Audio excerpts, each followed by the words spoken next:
ठिकाणी. तर good morning friends, आपण आज आलो आहोत पांडवलेणी ट्रेकिंगला मॉर्निंगमध्ये.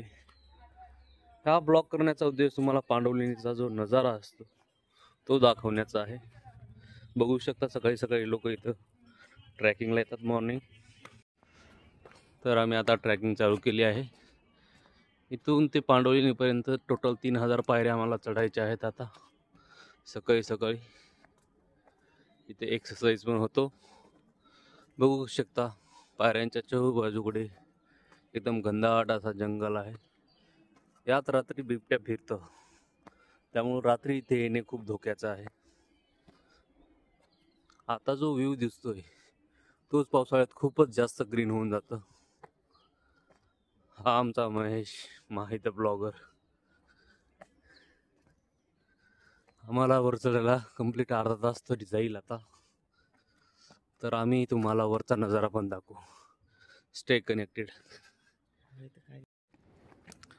बघू शकता sunrise, morning, early morning sunrise. हेच व्ह्यू तुम्हाला वरून बघायचं असेल एकदम पांडवलेणीच्या टॉपवरून, तर तुम्हाला अर्ली मॉर्निंग 5 वाजता निघावं लागेल घरून. तेव्हा तुम्हाला हा व्ह्यू एकदम जबरदस्त असा व्ह्यू दिसणार आहे. ठिकठिकाणी असं गुफांविषयी माहिती देण्यात आली आहे. मित्रांनो, खूप चांगलं मेसेज आहे या बोर्डवर. It's our duty to save environments beauty. तर आपल्याला इन्व्हायरमेंटची सुंदरता पाहिजे असेल तर आपली ड्युटी आहे ते सेव्ह करणं. आपल्याला अजून हब जायचं आहे. बघा, व्यायाम करायला येणारे लोक भरपूर येत असतात तिकडे. हे बघा, हे झाड कसं आलेलं आहे वर हाईटवर.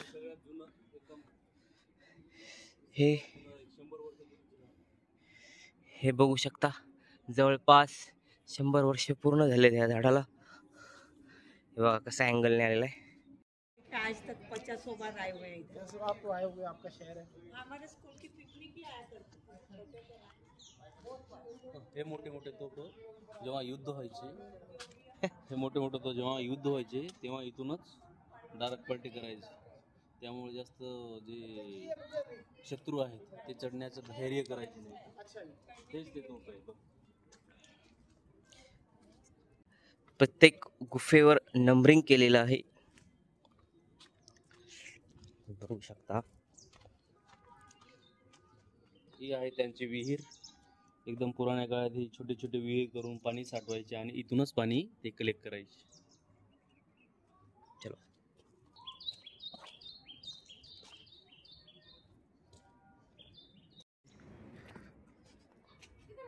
एकदम एकदम चांगले चांगले पर्वत करून ही ते गुफा तयार केलेली आहे.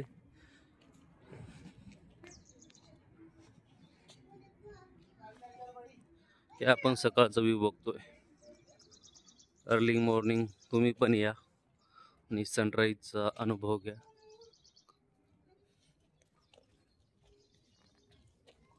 बघू शकता किती चांगले एकदम कोरकाम हा झालेला आहे.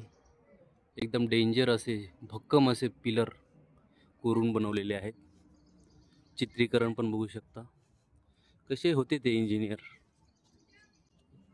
खूप रिसर्चचा विषय हा, खोलवर रिसर्च.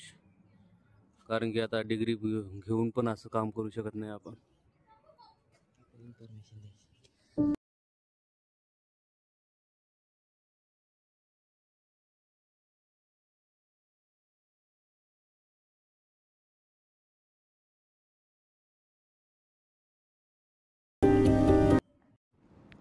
हे बघा मित्रांनो, कसं कोरीव काम एकदम ॲक्युरेट बनवलेलं आहे.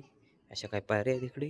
तर आपण मेन गुफेमध्ये जात आहोत, जिथं बौद्ध समाजाची एक वास्तू एकदम सुंदर असं. हे बघा पिलर्स. बघण्यावरून असं वाटतं की ते सभा व्हायची.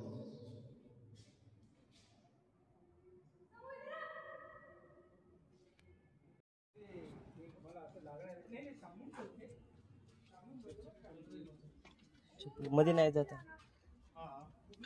मध्ये जायचं असल्यावर चप्पल काढायची.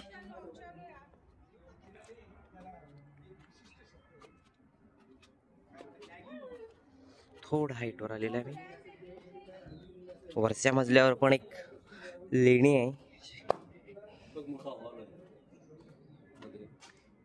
इथे तुम्ही बघू शकता सर्वात मोठा हॉल या ठिकाणी आहे.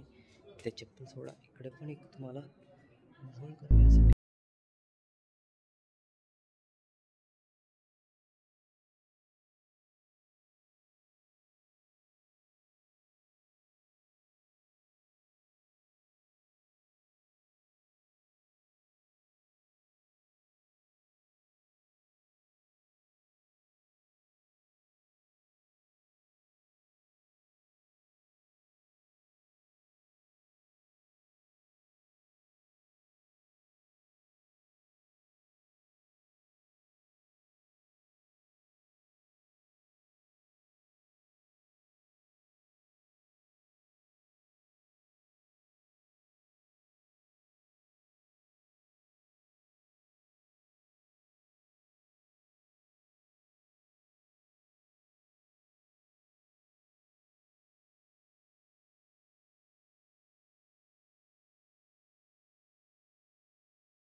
इथे एक छोटासा हौद आहे.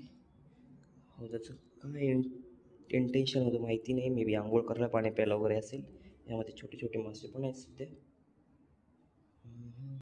खूप मोठे मोठे दगड आहेत तिकडे. असे एकूण किती गुफा असतील म्हणजे? बघा सध्या तरी आपण 21व्या नंबरला आम्ही या गुफेजवळ आलेलो आहोत. काउंट आपल्याला एक्झॅक्ट माहिती करून घ्यावी लागणार आहे. चला आपण थोडं अजून पुढे जाऊयात आपल्या व्ह्यूअर्सला दाखवण्यासाठी. गुफा ही 22वी गुफा खूप छोटीशी आहे. एक्झॅक्ट कोणाची आहे माहिती नाही, पण इथे एक गुफा आहे. आपण आता एकदम मला वरून नाशिक शहराचा नजारा मी दाखवू शकतो. हे बघा वरून पाहायला गेलं नाशिक शहर तुम्हाला असं काही, हा पूर्ण पाथर्डी पाटा.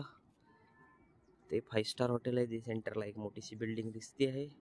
त्या साईडलाच माझा फ्लॅट पण आहे.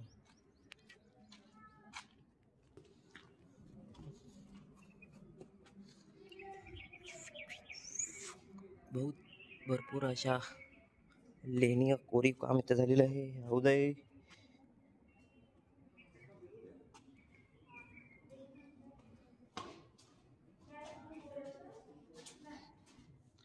फ्रेंड्स बघू शकता हे मूर्त्या.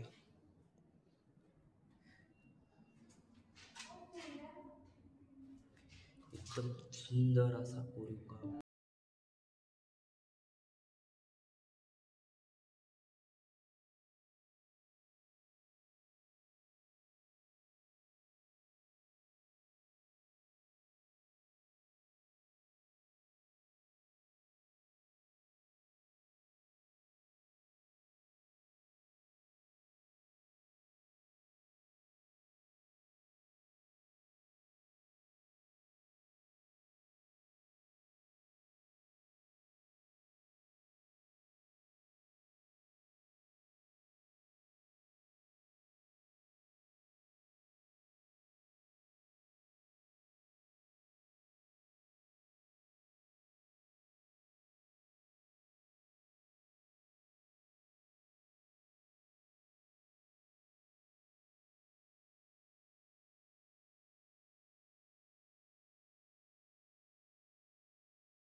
बघू शकता त्या काळातही आपण लोखंडी रॉड वापरलेले आहेत बांधकाम हे काम करताना. पिलरसाठी लोखंडी रॉड वापरलेला. मे बी हा पिलर पण नंतर बनवलेला असेल ना, नाही? नंतर बनवलेला असेल तर असू शकतं. सेम. सांगा. ॲक्च्युली त्याला काळातल्या लोकांनी इथेही काहीतरी बनवण्याचा प्रयत्न केला असावा मे बी, पण त्यांच्याने काही सक्सेस झाले नाही असं दिसून येत आहे. आणि इथून पुढे तर गुफेचा काही प्रश्न नाही आहे फिरण्यासाठी, केलेलं आहे थोडं बनवायचं. पण ॲक्च्युली जो फ्रंट भाग आहे तो इथूनच समोरून तुम्ही पूर्ण पाहू शकता. भरपूर लेणे आहेत त्या साईडला, पण तुम्हाला जाऊन दाखवतो थोड्या वेळाने.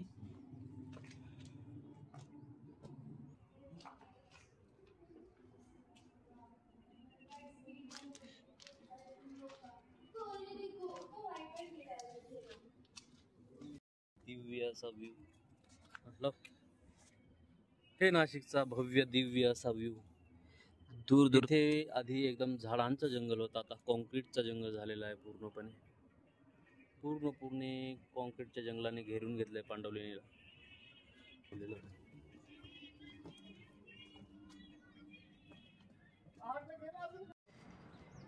मित्रांनो तुम्ही पाहू शकता हे काही पिलर आहेत जे की ओके आहेत. 6 नंबरचं पिलर आहे का गुफा आहे माहिती नाही, मे बी गुफा असेल. पण तुम्ही बघू शकता आय थिंक हे तुटलेले का यांचा डिझाईनच अशी होती काही माहिती नाही. थोडं इथं पण पाहू शकता थोडंफार. अगदी इथून थांबलात तर तुम्ही नाशिकचा 65% नाशिक तुम्हाला इथनं पाहायला मिळेल. फक्त बिल्डिंग्स तरी पूर्ण जो आहे तो ॲक्च्युअल पांडवलेणीचा परिसर आहे. काही दिवसापूर्वी या डोंगराला आग पण लागली होती. कोणी लावली ती माहिती नाही, पण पूर्ण डोंगर हा आगीखाली गेलेला होता. 4 नंबरची गुफा तुम्ही पाहू शकता. ॲक्च्युली आम्ही मेन फ्रंट व्ह्यूच्या लेफ्ट साईडला गेल्यामुळे तुम्हाला ते पुढची नंबरिंग चालू झालेली. इथं पण काहीसा भाग हा मला भीती वाटते बरं का ॲक्च्युली जायला एकट्याला. हे तुटलेलं आहे बघा. या गुफेत तर नकोच रे बाबा जायला. आत खूप खोलवर आहे ही गुफा.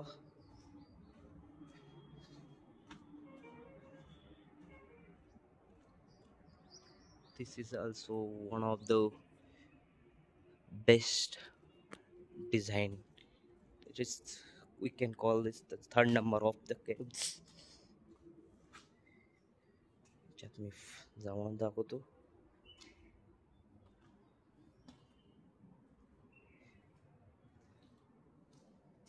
अरे वा,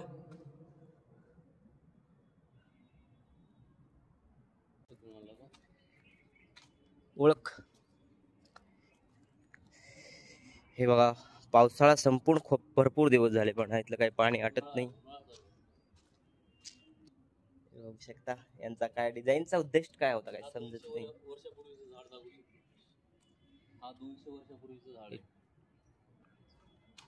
हे 200 वर्षापूर्वीचं झाड तुम्ही पाहू शकता कसं उगवलेलं आहे, पण याला अजून काही नाही झालेलं.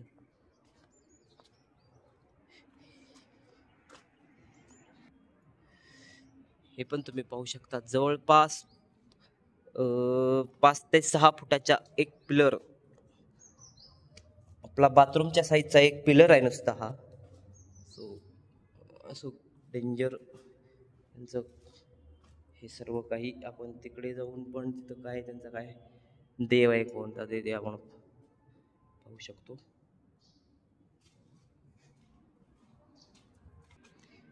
आता हा राहिलेला भाग फक्त तुम्हाला हे मोठे मोठे दगड पाहायला भेटतील, पण आता गुफेचा पोर्शन संपलेला आहे आणि आपण अजून बॅक साईडला जाण्याचा प्रयत्न करू आणि तुम्हाला जो काही नाशिकचा मेन नेटवर्क समजला जातो मुंबई आग्रा हायवे, ज्याचा नाशिकशी डायरेक्ट काही संपर्क नाही, तो पूर्ण ओव्हरऑल बायपास म्हणून ओळखला जातो, त्याचा पण काही तुम्हाला नजारावरून दाखवतो. हे तुम्ही पाहू शकता हा जो खांब आहे आणि हे जे इन्स्ट्रुमेंट्स आहेत रोपवे तयार केले आहे. खालून बांधकामासाठी ज्या काही वस्तू वगैरे लागतात ते आणण्यासाठी हे तुम्ही बघू शकता. ही रोप डायरेक्ट वर गेलेलं आहे. आपण जवळपास 700 ते 800 फुटावर आलेलो आहोत. हा पांडवलेणी, त्याच्या शेजारी हा दुसरा पर्वत लागतो. इथे आम्ही कधी ट्रेकिंग केली नाही आहे. हे आपली अंबड MIDC, नाशिकचा हार्ट, फायनान्शियल हार्ट.